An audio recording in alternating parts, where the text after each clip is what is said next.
Hi! అందరూ ఎలా ఉన్నారు? ఎండాకాలం మొదలైపోయింది. పిల్లలకి హాలిడేసు. వెళ్తే ఏదైనా ట్రిప్పు లేదంటే సిటీలో ఉన్నవాళ్ళు ఇక మాల్స్‌కి పరిగెడుతూ ఉంటారు. వీకెండ్ కానీ, వీక్ డేస్‌లో అయినా. ఇక అందులోనూ సమ్మర్ అనేటప్పటికి స్నో వరల్డ్ అని పెట్టేస్తారు. పిల్లలు చాలా ఎంజాయ్ చేస్తామనుకోని ఎళ్తారు కానీ, కిడ్స్‌కైతే ₹650, అడల్ట్స్‌కైతే ₹750. ఒక 40 మినిట్స్ ఉంటుంది. 1 అవర్ చెప్తారు కానీ మనకి డ్రెస్సులు అరేంజ్ చేయడం, అందరినీ గ్యాదర్ చేయడం. ఒక 40 మినిట్స్ మనకి ఆ స్నో దగ్గర లోపల రూమ్ లాగా పెట్టేసి మొత్తం స్నో పెట్టేస్తారు కదా! అక్కడ మనం స్పెండ్ చేయడానికి ఉంటుంది. బట్ పిల్లలు అని ఎంజాయ్ చేస్తారని తీసుకెళ్తే మాత్రం మొత్తం మనీ వేస్ట్.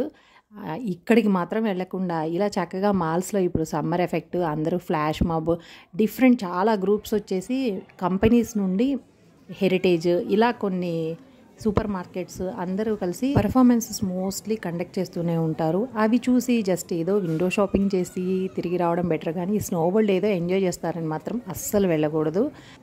ఎవ్రీ 1 అవర్‌కి ఒక స్లాట్ ఉంటుంది. 2-3, 2:15-3 ఇలా టైమింగ్స్ ఇస్తారు. ఆ లోపల వాళ్ళు అయిపోయి వాళ్ళు మొత్తం బయటకొచ్చిన తర్వాత మళ్ళీ ఇంకో స్లాట్‌ని రెడీ చేస్తారు.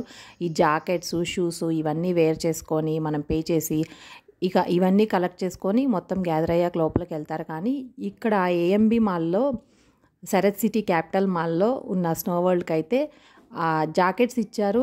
అవి మొత్తం కూడా పైనుండి కింద వరకు వెల్క్రో ఉంది. అట్లీస్ట్ జిప్ అయినా ఉంటే మొత్తం కవర్ అయ్యిద్ది. కానీ ఆ వెల్క్రో ప్రాపర్‌గా స్టిక్ అవ్వక మొత్తం ఊడిపోవడం. పిల్లలైతే చాలా ఇబ్బంది పడ్డారు. ఎంత యాంగ్జైటీతో వెళ్ళారో అంత డిసప్పాయింట్మెంట్‌తో వచ్చేసారు.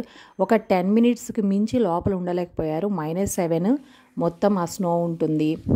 ఏం పెద్దగా యాక్టివిటీస్ అయితే లేవు లోపల. జస్ట్ స్లోగా మ్యూజిక్ అయితే ప్లే అవుతూ ఉంటుంది. ఈ టైర్స్ మనం మోసుకుంటూ పోవాలి. ఆ షూస్ కూడా కంఫర్ట్ లేవు. లోపలికి ఎంత షూ వేసుకున్నా కూడా లోపలికి చలి వెళ్ళిపోతుంది. -7 అనేటప్పటికి ఆల్మోస్ట్ అలానే ఉంటుంది. ఇంకొంచెం అంత మనీ కలెక్ట్ చేసేటప్పుడు కాస్త క్వాలిటీ ప్రోడక్ట్స్ ఏవైనా ఇచ్చినట్టయితే బాగుండేది. గ్లౌజులు అన్నీ కూడా ఏదో ఇచ్చారు అనే కానీ ఆ మైనస్ టెంపరేచర్లోకి వెళ్ళి మనకి అంత వర్త్ ప్రోడక్ట్స్ అయితే కాదు. వెళ్ళలేము. ఆ ప్రోడక్ట్స్ ఏదో వేసుకున్నామంటే వేసుకున్నాము. అవి మోసుకెళ్ళేటప్పుడు ఆ స్టెప్స్కి కానీ షూ కన్వీనియంట్ లేక పైకి వెళ్ళడం. ఇక ట్రాంప్లిన్ ఒకటి అది బయట ఉన్నా ఉంటుంది. ఆ టెంపరేచర్లో వాళ్ళు అసలు జంప్ కూడా చేయలేరు. అది కూడా ఒక్కటే ఉండి ఇంతమంది క్రౌడ్ని వదిలేసినప్పుడు అది కూడా సరిపోదు.